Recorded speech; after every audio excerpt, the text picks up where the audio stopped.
Ultrasound করছে, 4-5টা পরীক্ষা করছে। 4-5টা পরীক্ষা করার পরে মানে সব ওকে করে থুইছে। আমি খালি আইছি, আমার বলছে যে তাহলে আপনি সিঙ্গি সার দেন। পরে আমি সিঙ্গি সার দিছি, সিঙ্গি সার দেওয়ার সাথে সাথে এরা সিজার করছে। সিজার করার এই কতক্ষণ বাদেই মনে করেন বাচ্চাটা বার করছে, বার করে পরে আমার ডাক দিছে পরে আমি ভিতরে গেছি, যা দেখছি, দেখার পরে মানে আমার বলতেছে বাচ্চা তো শ্বাস পাইতেছে না, মানে নিঃশ্বাস পাইতেছে না। সরাসরি হচ্ছে গিয়ে তারা মানে বাচ্চাটাকে মানে দুই হাত দিয়ে প্রেশার ক্রিয়েট করতেছে, কি চাপতাছে আর কি, দুই হাত দিয়ে বাচ্চাটাকে চাপতাছে। তখন আমি জিজ্ঞেস করলাম যে বাচ্চাকে চাপতাছেন কেন? পরে বলতেছে যে বাচ্চার হচ্ছে আসতেছে না, হার্টবিট আসতেছে না, হার্টবিট আসতেছে না। তখন হচ্ছে কি আমি জিজ্ঞেস করলাম, আমার যে বড় বোন ছিল, বড় বোনকে জিজ্ঞেস করলাম যে আর কি সময় হয়েছিল। পরে বলছে ডাক্তার বলছে যে বাচ্চা সুস্থ আছে, মার চাইতে বাচ্চা বেশি সুস্থ আছে, বাচ্চা হয়েছে গিয়ে মানে সিজার করলে সমস্যা হবে না। ডাক্তারে বলছে যে বাচ্চার বয়স নেই। পরে আমি তাহলে বাচ্চার বয়স নেই, বাচ্চাদের সিজার করবেন, কোনো সমস্যা হবে না। পরে কয় আপনারাই তো তাহলে ডাক্তার, আপনারাই বেশি বুঝেন। পরে আমি কই না, মুরব্বীরা বলছে যে বাচ্চার চোখ ফুটলে নাকি বাচ্চা পেটে থাকে না, তাহলে বাচ্চা তো এখনো বয়স হয় না, আরও 25 দিন দেরি আছে, তাইলে আপনারা সিজার করবেন। পরে আবার বাচ্চার সমস্যা হবে না, কয় না কোনো সমস্যা হতো না। বাচ্চা সিজার করার পরই বাচ্চার কোনো জ্ঞান নাই, তো তারা হচ্ছে গিয়ে সময় না হইতেই সিজারটা করে ফেলছে। সময় না হইতে সিজারটা করে ফেলছে। তারা প্রায় 2 থেকে আড়াই ঘন্টা বাচ্চাকে প্রেশার ক্রিয়েট করছে, 2 হাত দিয়ে চাপছে। চাপার পরে আমাকে বলতেছে যে ভাই আমরা তো এখানে পারতাছি না, আপনি একটু সদর হাসপাতালে নিয়ে যান।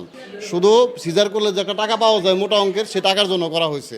তা না হলে 8 মাস 8 দিন, 8 মাস 8 দিন, 8 মাস 8 দিন, এখন তো বাচ্চা সিজার করার কোনো প্রশ্নই আসে না।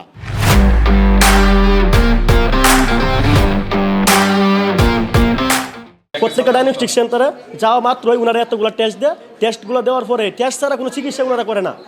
টেস্ট অত্যাধিক টেস্ট করায় ওনারা, যে কোনো যে জায়গায় টেস্ট একটা লাগবে এই জায়গায় 5টা টেস্ট দিয়ে দেয়। যে এই ব্যবসাগুলো বন্ধ করে দেওয়া ডায়াগনস্টিক সেন্টার। গাজীপুরে বেশিরভাগ হাসপাতাল কোনো লাইসেন্স নাই, এই হাসপাতালগুলো বন্ধ করে দাও। এই ক্লিনিক, এই ডায়াগনস্টিক ব্যবসা যাতে দেশে আর না হয় সেই ব্যবস্থা করা হোক। 3 দিন ধরে পেট ব্যথা ছিল, বাচ্চার অবস্থা আগের থেকে খারাপ ছিল।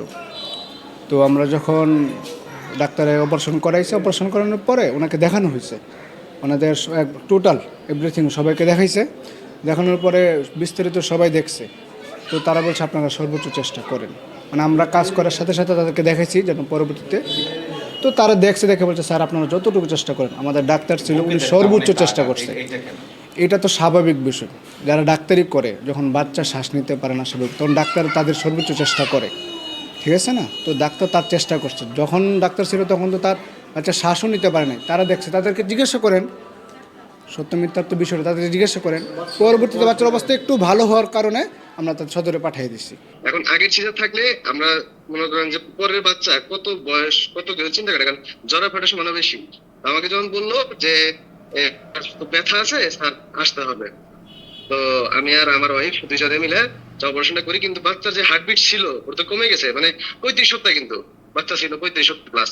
কিন্তু আমরা তো 37 সপ্তাহ একটা পূর্ণ বাচ্চা থাকে, কিন্তু করতে কেন হয়েছে আমি পরে বলে আসছি, দেখেন আপনাদের তো বয়স কম। ওরা বলছে যে হ্যাঁ, কিন্তু আগে সিজার, সেজন্য কিন্তু করতে বাধ্য হয়েছে, কারণ জ্বরের ক্ষেত্রে মায়ের জন্য আবার প্রবলেম।